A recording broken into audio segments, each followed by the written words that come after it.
madaxweynaha jamhuuriyadda Soomaaliland mudane Axmed Maxamed Maxamuud Silaanyo oo ku guda jira kormeerkiisa oo ku indheynaya xaaladda deegaanka Soomaaliland ayaa intuu ku sugnaa degmada Xaaji Saalax waxa isaga iyo wafdigiisa ballaaran ee uu hogaaminayo ka qayb galeen munaasabad culus oo ay shacabka deegaanka ku qaabileen madaxweynaha Soomaaliland dadka deegaanka Xaaji Saalax ayaa si kaliya laba u muujiyay dareen shucuur wadaniyeed oo ay ku qaabileen madaxweynaha Soomaaliland iyo wafdigiisa maamulka heer degmo iyo heer gobol ee degmada Xaaji Saalax iyo gobolka Daadmareed oo qaashay waxgaradka gobolkaasi ayaa madaxweynaha ku hambaliyay waxqabadka muuqda ee uu ka hirgeliyay dalka degmada Xaaji Saalax shacabkii reer Xaaji Saalax oo gacmo furan iyo qalbi saafiya kugu soo dhaweynaya waxaan leeyahay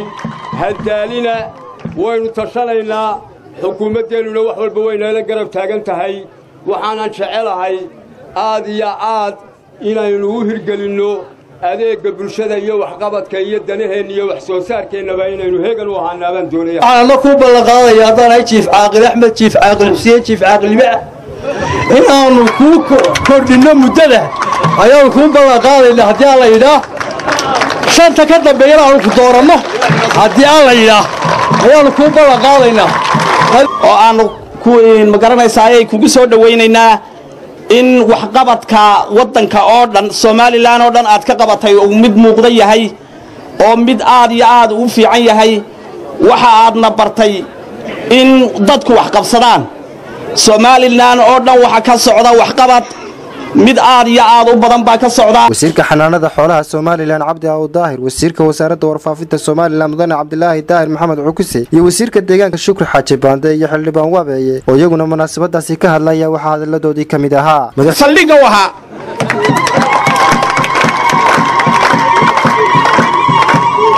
waxa kaloo aanu ballan qaadaynaa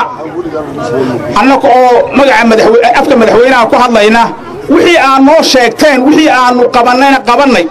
wixii aan qabateenna qabate wixii aanu qaban karnay insha Allah ta'ala waanu qabanaynaa markaanu ku noqono hargeysana inta aad sheegteen intii aanu ka qaban kareyno annakoo la kaashanayna wasiirada kale ee jira waxaanu ballan qaadaynaa inaanu qabanno waayo sida aad wax u qabsateen waa in la idinku taageeraa aad iyo aadna waa ugu mahadsantahay maantana waxaan idin leenahay alxamdulilaahi rabbil caalamiin sidaa ay cuqaashi halkan ka hadashay u sheegtay weeye cuqaashu waxa ay qirtay in madaxweynaha iyo dowladdiisu ay waxqabad la taaban karayo muujiyeen waxqabadkaasina aanu ahayn mid la qarin karayo waxa ay muujiyeen oo ay qireen gobtu waa tii wax qirta sidaa aa u qirteenna dowladdu diyaar bay idinku tahay inay wax idinla qabato oo idinkuna aad noqotaan kuwa foodkoodii iyo dalkooday xaq ugu leeyihiin labadaba iyo gobonnimada soo dhoweynta aad muujinaysaan iyo sida aad caloosha wanaagsan ugu muujinaysaan madaxweynaha iyo dowladda iyo dalkaba abaalkeedana waa ku helaysaan ee taana yuu warwar idinka gelin maantana wuu idiin imanaya madaxweynihii waa kaa inoo yimi waa kaa maanta ina dhegaysanaya waa kaa maanta wafdidii ballaadhnayd ee ay ku jiraan wasiiradu runtii wasiiradu si wanaagsan uga wada hadleen mahad baa ilaahay baa mahadleen madaxweyne wasiirada maanta u xil saaran bulshada horumarinteedu si weyn bay horta halkan uga wada qayb qaateen waana isku wada muujiyeen waana loogu mahad celinaya si aan la soo koobi karin taasoo ka muuqata dhammaan dalka waxqabadku waa ka dadka la isugu doorto waxqabadku waa ka la xisaabiyo darigii hore marka la kaambeynka ay ku jiray waxaan uga jirnay wadadii waxa calaamadsantaan maanta halkaynu marayno waxaanu waddankan loogu yimi miisaaniyad jaya 40 milyan waxay maanta maraysaa 300 milyan oo dollar gudaha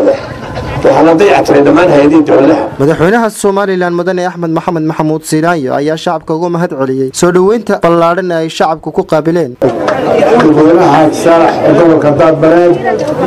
aad iyo aad baan ugu baahanaynaa sida sharafta iyo qiimaha leh ee noo soo dhaweyseen sida sharafta leh wanaagga leh aad marti qaadeen aad iyo aad baan ugu mahad celinaynaa haddii aanu dowladda nahay safar dheer baan ku jirnaa xogaal baanu doonayna dalka u noqonno waxaan doonaynaa inaan xogaal u noqonno waanu waraysanno dadka iyaga iyo dalkaygu wuxuu ku sugan yahay halkan waanu nimid xaaladdeeda waanu la jeednaa waana laga warramay taariikhda ay halkani leedahay gobolka uu leeyahay waan ognahay gobolka daadmareed degmada xaaji saalax aad iyo aad iyo aad baan idinku mahadinaynaa soo dhaweynta fiican iyo sida qiimahan aad boo gasheen insha allahu tacaala baayaha dalka iyo gobolka yaalla iyo degmada yaallaba waa laga warramay mas-uuliintii iyo dadkii odayaasha ahaa ee deegaanka ah baa ka warramay waanu tixgelinaynaa waanu qaadanaynaa waanu ku xisaabtanaynaa wixii aanu ka qaban karro waanu ka qabanaynaa waxaanu kala hanaynaa ma jiro insha allahu tacaala ugu dambeyntiina waxa uu madaxweynaha jamhuuriyadda somalilan xadhigga ka jaray mashaariic waxtar leh oo ay xukuumadda uu garwadeega ka yahay ka fulisay deegaanadaasi isagoona madaxweynuhu kuwo kalena u dhagax dhigay xabiib siciid xasan.